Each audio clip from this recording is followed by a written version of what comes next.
অনুরোধ করে যুবক, প্লিজ যুবক, হৃদয়টাকে মেরে ফেলিও না। তুমি দেখো না, তোমার বয়স 22, 10 বছর বয়সে মা বলেছে স্কুলে যা, মাদ্রাসা যা, মানুষ হবি, ভবিষ্যৎ ভালো হবে।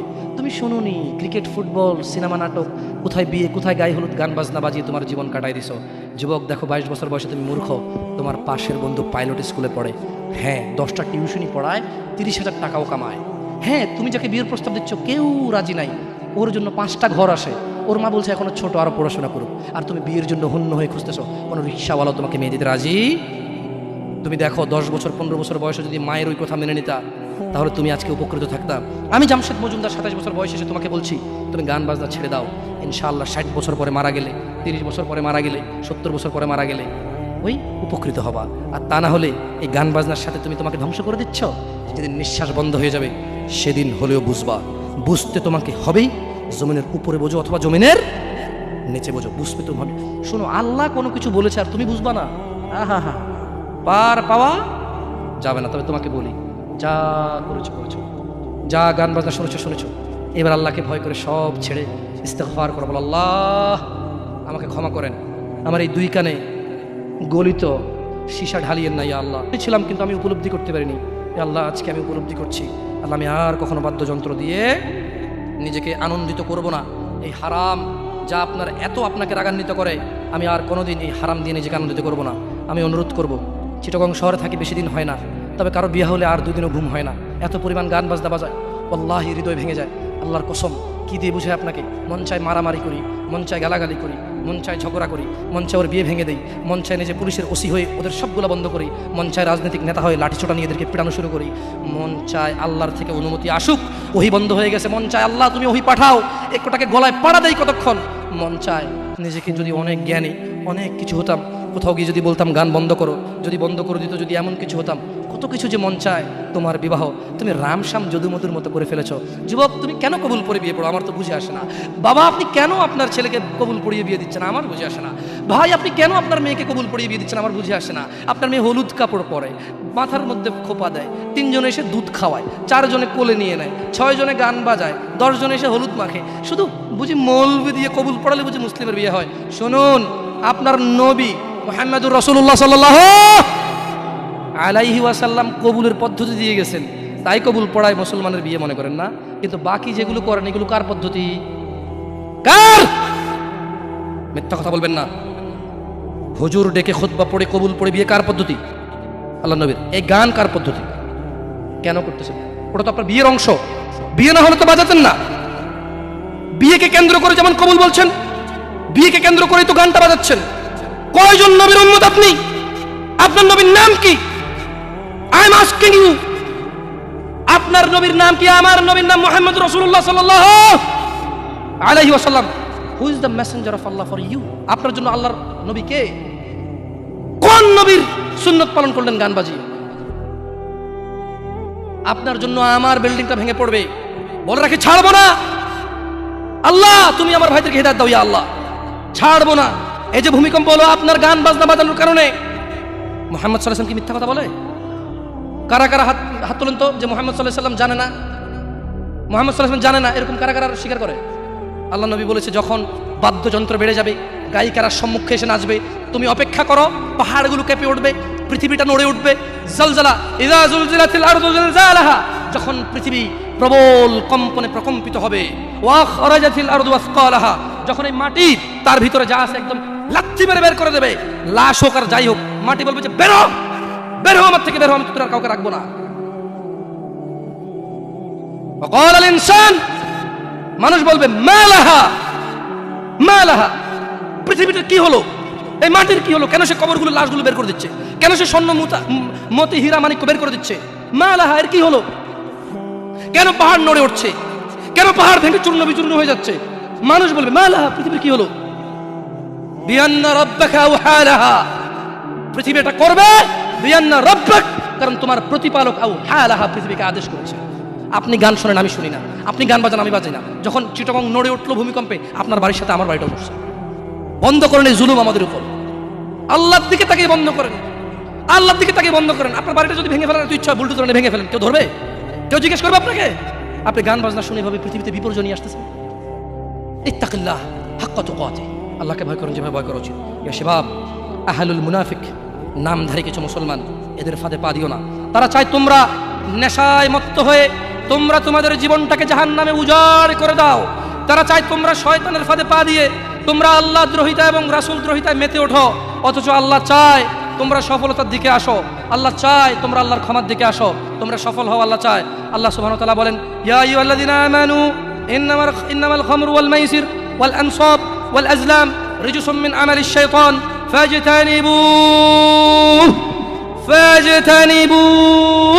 লাআল্লাকুম তুফলিহুন। হে তোমরা যারা ঈমান এনেছো, মদ, জুয়া, মূর্তি পূজার ব্যাধি ও ভাগ্য নির্ণয় গণকের কাছে যাওয়া শিরক, গণকের কাছে যাওয়া শিরক। ভাগ্য নির্ণয় করার শর্ত কেবল ঘৃণার বস্তু, শয়তানের কাজ, কাজেই তোমরা সেগুলো বর্জন করো।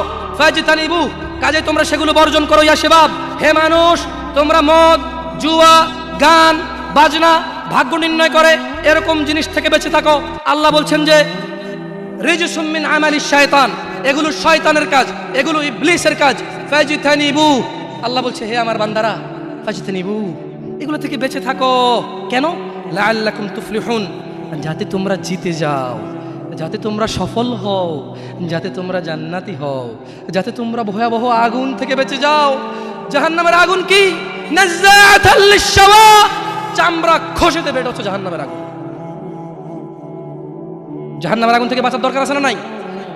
এইভাবে এলোমেলো চলাফেরা, শুক্রবারের নামাজে গিয়ে বাকি সব বাদ দিয়ে নামাজও পড়বো, শুধু খাবো।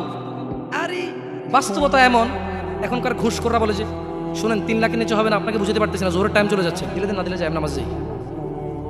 বড় আশ্চর্য, বড় আশ্চর্য। আরে ভাই, নামাজ আল্লাহর সাথে অপরাধ, ক্ষমাকারী কে? জানা আল্লাহর সাথে অপরাধ, ক্ষমাকারী কে? মদ পান আল্লাহর সাথে অপরাধ, ক্ষমাকারী কে?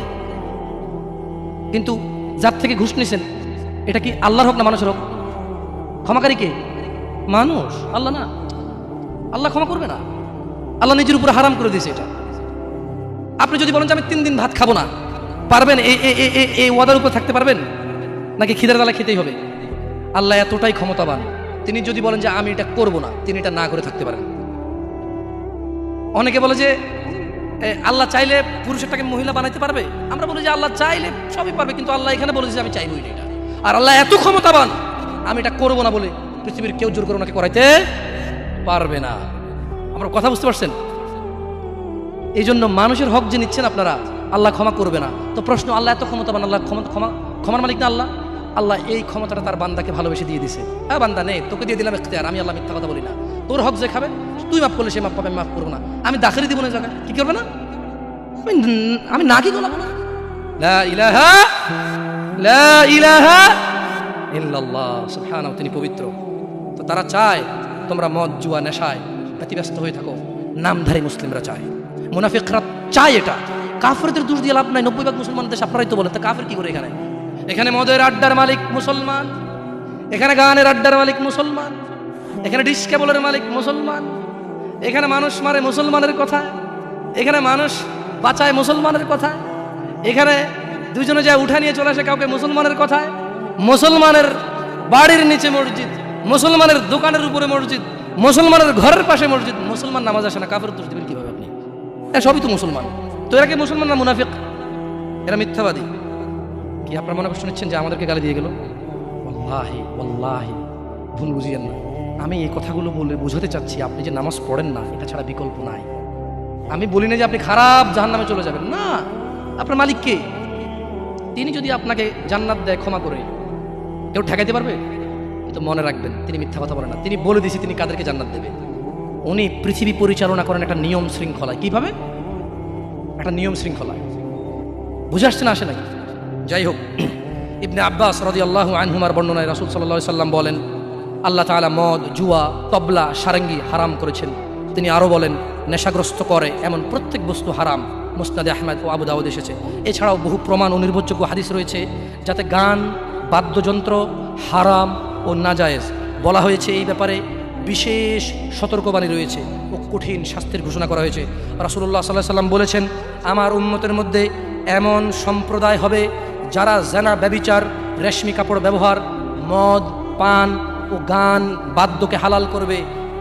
আপনি আপনি আপনি খেয়াল করে দেখেন, আল্লাহ নবী ভবিষ্যৎবাণী দিয়ে গেছে যে আমার উম্মতের মধ্যে এমন কিছু লোক বের হবে যারা দাঁড়িয়ে থাকবে, 60 বছর বয়স হবে, মসজিদের সভাপতি হবে, স্কুলের সভাপতি হবে, অথবা কোনো পতি হইল না, কারো পতি হইল না, এমনি মানুষ ভিক্ষা করে হলো বিয়ে করে গান বাজার ব্যবস্থা করবে। ভিক্ষা করে হলো গান বাজার কি করবে, ব্যবস্থা করবে। নাহলে তাকে বিয়ে হচ্ছে না, নাহলে কি হচ্ছে না, বিয়ে হচ্ছে না। ওয়াল্লাহি যত পোলা তার বিয়েতে গান বাজা, বাবা জীবিত, এই বাবা দায়ী। যদি ওই বাবা বিয়েতে উপস্থিত থাকে, বাবা ছেলেকে ডাইরেক্ট বলবে, শোনো তোমার যৌবন আছে, তোমার ইনকাম আছে, তোমার ক্ষমতা, তুমি গান বাজনা বাজাবা। আমি বাবাকে আল্লাহ ক্ষমতা দিছে, আল্লাহকে আমি রাজি থাকবো না, তোমার বিয়ে হবে না। মেয়েকে বলবেন তোর বিয়ে হবে না, তুই গায়ে হলুদে যাবি মানে? আমি খালি এখান থেকে সরে যাই আর বলবো যে এইটা আমি বিয়েতে থাকবো না, এই বিয়ে হারাম, গান বাজনা বাজতেছে, গায়ে হলুদ হচ্ছে, আমি বিয়েতে থাকবো না, এটা আল্লাহ আমার পাওয়ার দিচ্ছে। তুই মক্কার ইমামে যদি বিয়ে পড়াস আর আমি না রাজি না থাকি, তোর বিয়ে হারাম। বুঝাচ্ছে না, আসে নাই? পোলাই যদি মাইয়ে যদি নিজের পাওয়ার ইস্তেমাল করে, আপনিও নিজের পাওয়ার ইস্তেমাল করেন। বলেন যে কি পাওয়ার দেখাস রে আমার সাথে, আমি তোর বাপ, কি পাওয়ার দেখাস তুই? তুই আমাকে জাহান্নামে নিয়ে যাবি? নো, ফেরাউন পারেনি, নমরুদ পারেনি, আবু জাহেল পারেনি, আবু লাহাব পারেনি। তুই আমার জন্মের ছেলে, তুই এমন কাজ করবি আমাকে জাহান্নামে নিয়ে যাবি? না, আমি তোর সাথে একমত না, এই কাজ আমি নাই, এই কাজ আমি। বলতে পারবেন? বলতে পারবেন? দেখুন, বলতে পারেন আর না পারেন, এখানে স্বীকৃতি দেন আর না দেন, বলা উচিত। যাই হোক, রাসূলুল্লাহ সাল্লাল্লাহু আলাইহি সাল্লাম বলেন, যে ব্যক্তি দুনিয়াতে মদ পান করবে যে ব্যক্তি দুনিয়াতে মদ পান করবে ও তওবা করবে না, সে আখিরাতে তা থেকে বঞ্চিত থাকবে। দেখুন দিনী ভাইয়েরা, জিনা ব্যভিচার এত পরিমাণ বেড়েছে। হে মুসলমান, হে মানুষ, মুনাফিকের ফাঁদে পা দিও না। তারা চায় তোমরা বেহায়াপনা, নির্লজ্জতা, নোংরামো, অশ্লীল চরিত্রকে আপন করে নাও, যা তোমাদের দুনিয়া ও আখিরাতকে সম্পূর্ণ ধ্বংস করে দিবে, যা তোমার নিজের ও তোমার ভবিষ্যৎ প্রজন্মের দুনিয়া ও আখিরাত অন্ধকার করে দেবে। এই ব্যাপারে আল্লাহ সুবহানাহু ওয়া তাআলা সূরা আল ইসরা বলছেন, ওয়ালা তাকরাবুজ জিনা, তোমরা জানার কাছেও যেও না, ইন্নাহু কানা ফাহিশাতাও ওয়া সাআ সাবিলা, নিশ্চয়ই এই জানা ব্যভিচার, নিশ্চয়ই এই জানা ব্যভিচার, নিশ্চয়ই এই জানা ব্যভিচার অশ্লীল, অশ্লীল, অশ্লীল, অশ্লীল, নিকৃষ্ট, নিকৃষ্ট, নিকৃষ্ট আচরণ। রাসূলুল্লাহ সাল্লাল্লাহু আলাইহি সাল্লাম বলেন, জানাকারী ব্যক্তি যখন সে জানা করে ওই সময় তার ঈমান থাকে না। চোর যখন চুরি করে ওই সময় সে মুমিন থাকে না। মদখোর, নেশাগ্রস্ত লোক যখন সে নেশা করে ওই সময় তার ঈমান থাকে না। চিন্তা করে দেখেন তো, মদ খাওয়া অবস্থা মারা গেলে কি হয়ে মরলেন বলেন তো? যতই হজ করেন কি হয়ে মরলেন? হজ করতে কে বলছে? আল্লাহ। হজ করতে কে বলছে? মুহাম্মদ সাল্লাল্লাহু আলাইহি সাল্লাম। নামাজ পড়তে কে বলছে? আল্লাহ। নামাজ পড়তে কে বলছে? মুহাম্মদ সাল্লাল্লাহু আলাইহি সাল্লাম। ওই একই মুহাম্মদ সাল্লাল্লাহু আলাইহি সাল্লাম বলছে, চোর চুরি করার সময়, মদখোর মদ খাওয়ার সময়, জানাকারী ব্যক্তি যতক্ষণ ওই মহিলার সাথে থাকে এর ঈমান কি? বলেন কতদিন বাঁচবেন? কে আছেন বলতে পারেন? আবারও পাইলাম না। আমি ভাবছি এতক্ষণ ওয়াজ শোনার পর একটু সাহস হবে, বলবো যে আমি এতদিন বাঁচবো। তো যে জানা করতে গেলেন তার মানে গ্যারান্টি আছে যে যা জানাটা না করে চলে আসবো, তারপরে মরবো তওবা করে, না? এরকমই তো কিছু নাকি? আল্লাহ আমাদেরকে বুঝার তৌফিক দান করুন। দেখুন দিনী ভাইয়েরা, আল্লাহ সুবহানাহু ওয়া তাআলা বলছে যে নিশ্চয়ই তোমাদের ধন সম্পদ ও তোমাদের ছেলে সন্তান তোমাদের জন্য পরীক্ষা এবং তোমাদের শত্রু।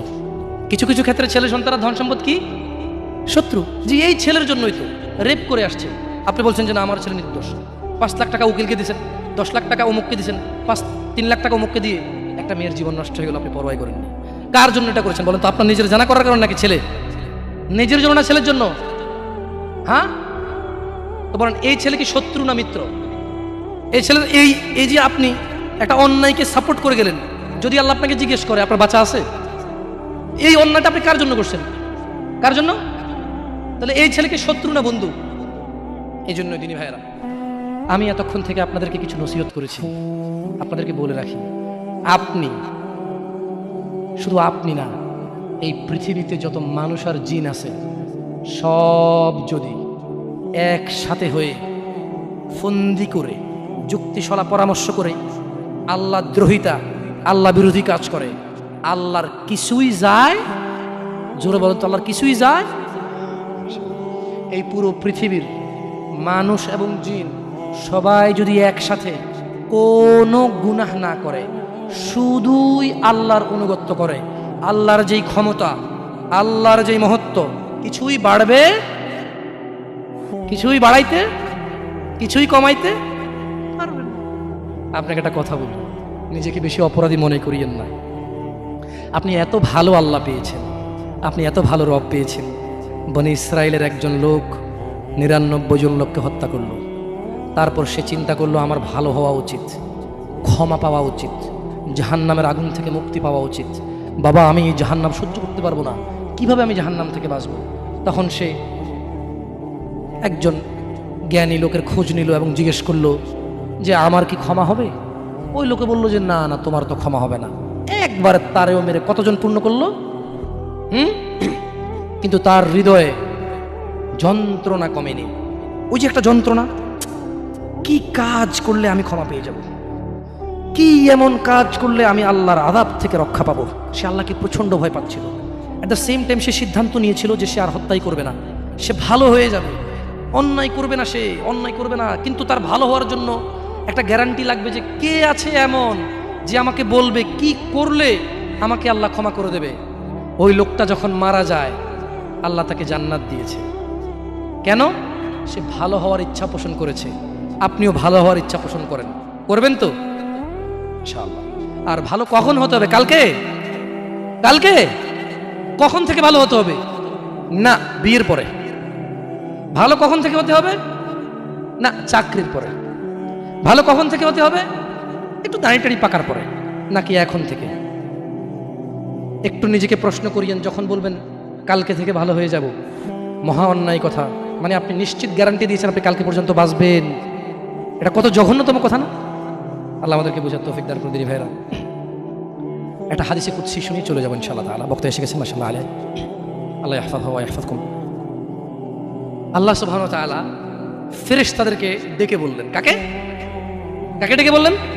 ফেরেশতাকে। যে হে ফেরেশতারা, আমার কোনো বান্দা সে যদি গুনাহ করার ইচ্ছা করে, কি করার ইচ্ছা? তুমি লেখিও না।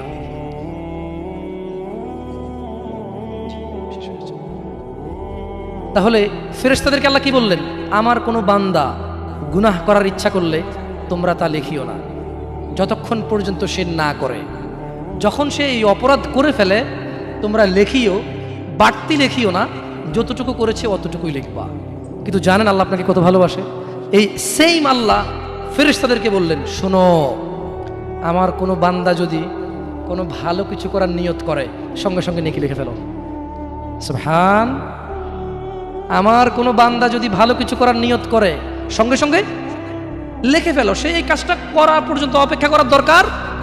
সে নিয়ত করছে এটা করবে, মাদ্রাসা দান করবে, মাহফিলে দান করবে, মসজিদে দান করবে, সিগারেট ছেড়ে দেবে, এখন থেকে ছেড়ে দিছে, প্রতিজ্ঞা নিছে, এখন থেকে মদ খাওয়া ছেড়ে দিছে, এই এখন এই মাহফিলে প্রতিজ্ঞা নিছে, ইনশাআল্লাহ তাআলা ফজরে আমার যা হয় হয়, মসজিদ আমার চেহারা দেখবে, আমি মসজিদের চেহারা দেখব। আল্লাহ বলছে যে ফেরেশতা লিখে ফেল, লিখে ফেল। এখন কিন্তু ফজর হয়নি, তো এই লোকটা এরকম প্রতিজ্ঞা করে যদি সে মসজিদে ফজরে উপস্থিত হয়ে যায়, যদি সে মদের বোতল আসলো কিন্তু খেলো না, জুলুম করার সুযোগ আসলো কিন্তু করলো না, সে এবার এই ভালো কাজটা বলে করেও ফেলছে, রাইট? আল্লাহ বলেন যে ফেরেশতা বাড়ায় লেখ, 10 থেকে 700 গুণ বাড়িয়ে দে।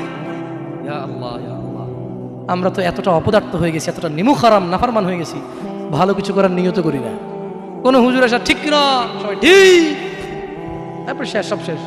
না, আমাকে ঠিক বলতে হবে না, এখানে সবাইকে শুনে ঠিক বলতে হবে না, আপনি ঠিক হয়ে যান। আল্লাহ আমাদেরকে বোঝার তৌফিক দান করুন।